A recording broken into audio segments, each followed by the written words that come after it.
So here's what we're talking about, the cooling rotation.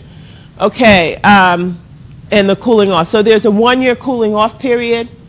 This didn't exist before Sarbanes-Oxley, but now it does.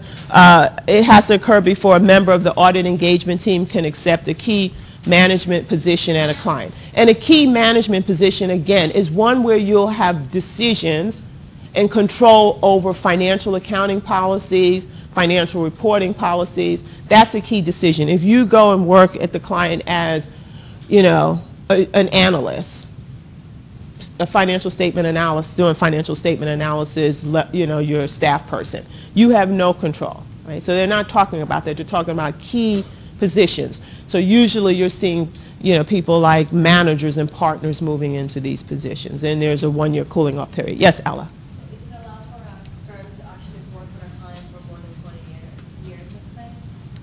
Yeah, there's no firm audit firm rotation requirement. But now I have another question. So if the firm is a small firm, let's say, and they have 2 partners, but the one that signs all of the audits is the same partner every year, will that? So I'll tell you this: a firm who has 2 partners cannot audit a publicly held company. You have to be registered with the SEC. I don't think but then a municipality is not a publicly held company. These rules apply to publicly held companies, right? So this cooling off period and thanks for actually asking that question. This applies to publicly held companies. Okay, this cooling off period, right? So, and remember, in order to audit publicly held companies, a firm has to register with the SEC. And so so the majority of publicly held companies are audited by the major public accounting firms, the big 4, and then the second tier firms like Grant Thornton, BDO, and, you know, those firms, right? That's where the majority, and larger regional firms, the majority of your publicly held companies are audited by those type firms. So you won't have a firm that has like 2 partners auditing a publicly held company.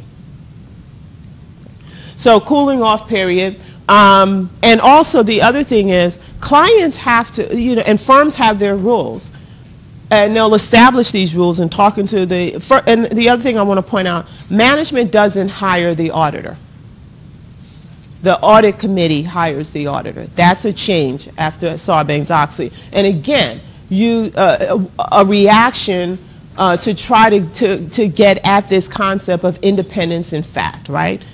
Trying to, with these standards or these rules that the PCAOB and the SEC has instituted, what they're trying to do is mitigate the circumstances where auditors will violate or put auditors in a position of impairing their independence in fact, right? Because they realize that they can't regulate that really. So what they could do is institute rules or implement rules that would try to mitigate the circumstances where that occurs.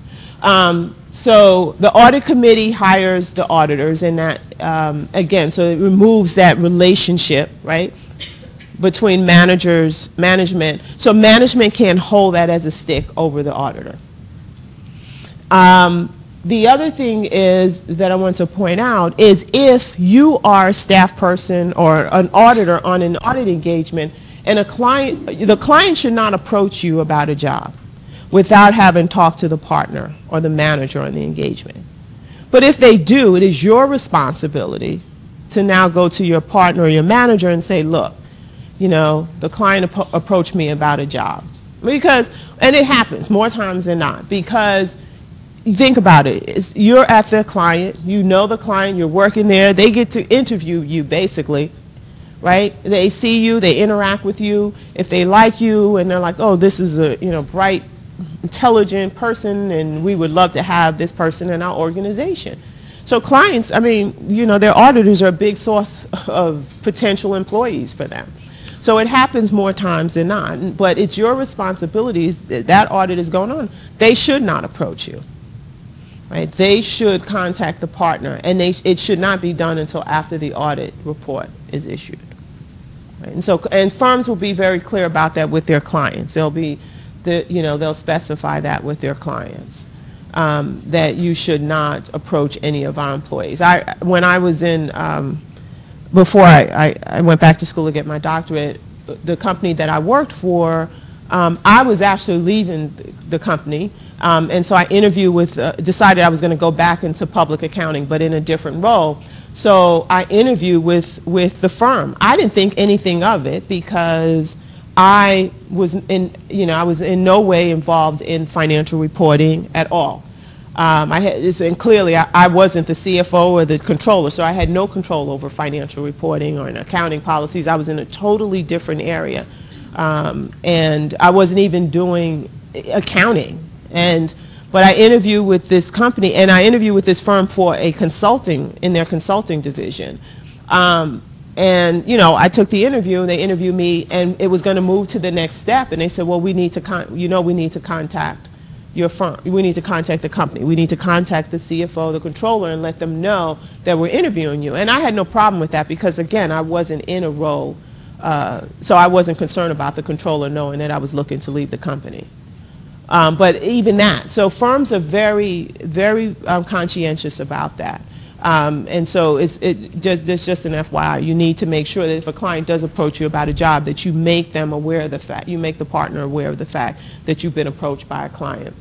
The other thing that Sarbanes-Oxley instituted was this rotation, partner rotation. Now, firms always had partner rotation, at least when I was in public accounting, the firm that I work for, and I have no reason to believe that it wasn't the same for all other firms, had a mandatory rotation. However, in the firms, it was kind of loosey-goosey, right? It said 7 years, but I think it was 7 years. But, you could play around with it, right? You could get around those rules. Now, Sarbanes-Oxley says, nope, you have to rotate, the partner has to rotate off that audit engagement after 5 years. There's no getting around the rules. Right, so Sarbanes-Oxley instituted, this rule, or imposed this on firms. So firms, have to deal with that, and clients, they have to, because the things that clients like, they like continuity. Right? They don't want to see new auditors, and certainly they don't want to see new partners coming in, right? Because they feel like they have to now get you up to speed all over again. Right, so that does have an impact on the client's business, on the firm's business, and they have to manage that relationship with their clients. And so, now firms obviously they have no way around it, so they have this whole transition process in place for clients, the engagement team for clients when they have the engagement partner rolling off. And then obviously we already talked about ownership interest. You can't